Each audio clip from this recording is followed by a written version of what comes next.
Welcome to the Forever Star channel. In the realm of relationships, some zodiac signs prioritize understanding over expressions of love. For these individuals, being truly comprehended holds more weight than mere declarations of affection. From the enthusiastic Aries to the pragmatic Capricorn, each sign has its unique approach to love and connection. Let's delve into the intriguing world of astrology to uncover why these zodiac signs might choose to block you if you fail to understand them. Fourth place, Aries. For Aries, being in a relationship with someone is about comfort. As I mentioned before, with the personality of an Aries, what they want is a kind of friendship-like relationship with you, where they can playfully tease you, and you can throw a kickback at them. Aries wants to be able to lean on you, to talk about anything. From the history of their ancestors to today's company meetings. From choosing a major in college to the fact that there's too much garlic in the noodles they ate for lunch. Aries hopes that whenever they speak, they don't have to think too much. Because it's tiring, they want to watch a game with you, sing karaoke together, bounce around and have fun, laughing and being silly together. Aries' desired love model is just that simple. Only one word: happiness. I say something, and you get it. I don't have to rack my brains to explain it to you. You get my sense of humor, and we can just laugh together, even if you don't love them as much.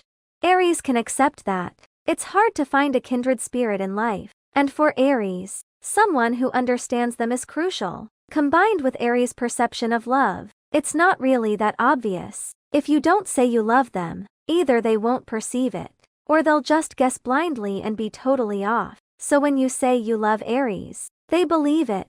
As long as you say it, they believe it.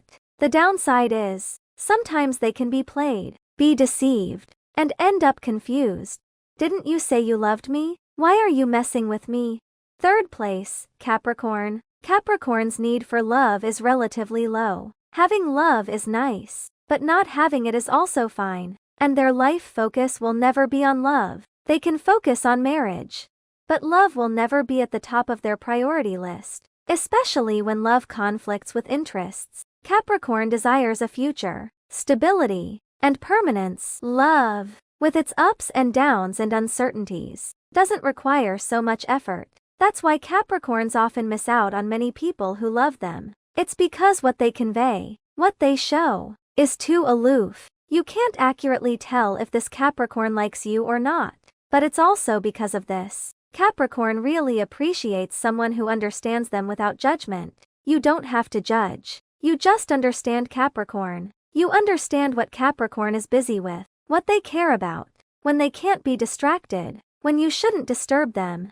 You have your own things to do, your own life to live, and Capricorn is just a part of it.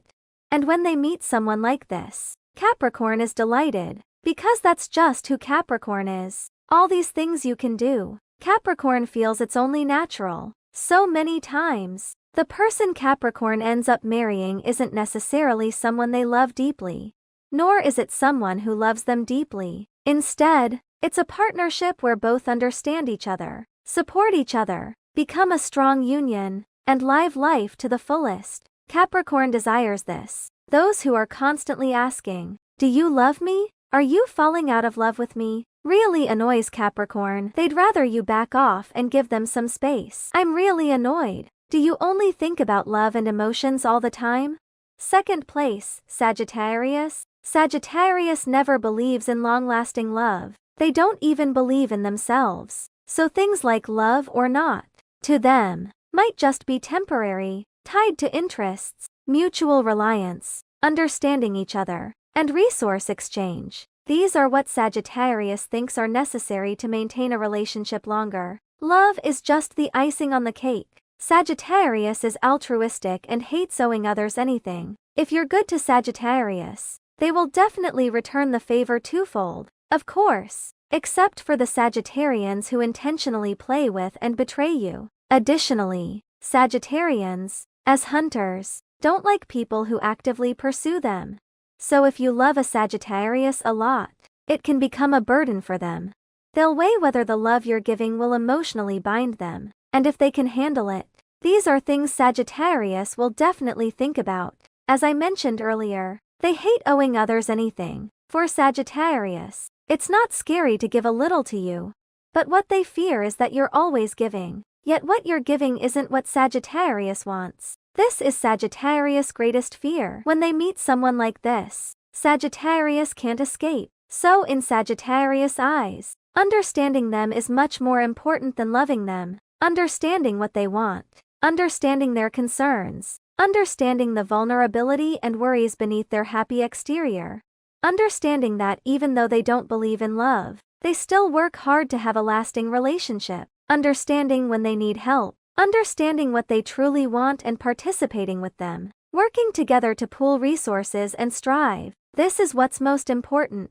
Love? Do you love me today? Will you love me tomorrow? Haha! First place, Gemini or Aquarius. The requirements for love for these two zodiac signs are somewhat similar when put together. These two air signs have extremely versatile and free-thinking minds. They're all over the place. It's just that Gemini jumps horizontally, while Aquarius jumps vertically. For example, Gemini might be talking about how they haven't finished today's report, and then suddenly switch to talking about how delicious the chicken they had last night were. Horizontally, Aquarius might be talking about how some blogger is saying Aquarians are aliens, and then ask you if you know the origin of the universe. Vertically, this kind of free-flowing thinking isn't something everyone can keep up with. If you lag behind a bit, you can only watch them with a confused face, unable to keep up.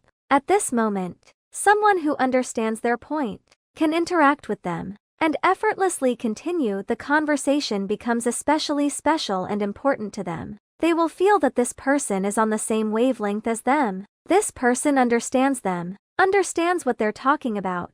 So many times, Gemini and Aquarius are actually quite picky when it comes to relationships. But why isn't the person standing by their side always the most outstanding and eye-catching?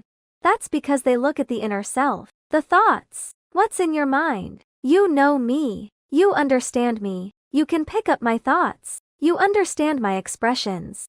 It's more effective than saying I love you 10,000 times. If you enjoyed this video, remember to like, share, and subscribe. This is Forever Stars Constellation House, where we explore understanding yourself and 12 different personalities. Thank you all for watching, and I'll see you in the next episode.